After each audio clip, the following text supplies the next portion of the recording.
காரணம் நீதான். ஆமா ஆமா, அதான் காரணம். உங்க நிலைமைக்கு இல்ல, ஏன் நிலைமைக்கு. அவங்க மகளை காதலிக்காம இருந்திருந்தா திருடனா மாறி இருக்க மாட்டேன். அப்போ என் மகளை உன்னை திருடனாக்குனா மழை இல்ல, அவளை பெத்த அப்பேன்.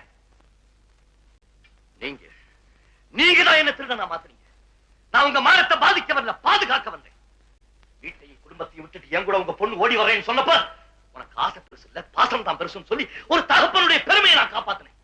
ஆனா நான் யார பெரிய மனுஷன் நான் நினைச்சுக்கிட்டு இருந்தானோ அவன் ரொம்ப ரொம்ப சாதாரணமான ஆளுங்கிறத நான் தெரிஞ்சுக்கிட்டேன்.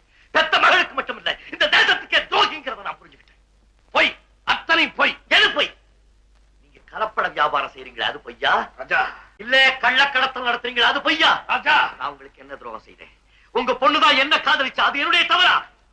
அதுக்குத்தான் நான் தடை சொல்லாம தாராளமா கல்யாணம் செய்து வாக்கு கொடுத்தேனே. வாக்கு கொடுத்து என் வாழ்க்கையே நாசமாக்கிட்டீங்களே. நிச்சயதார்த்த அன்னைக்கு பாஸ்கரை என் வீட்டுக்கு அனுப்பிச்சு வச்சீங்க.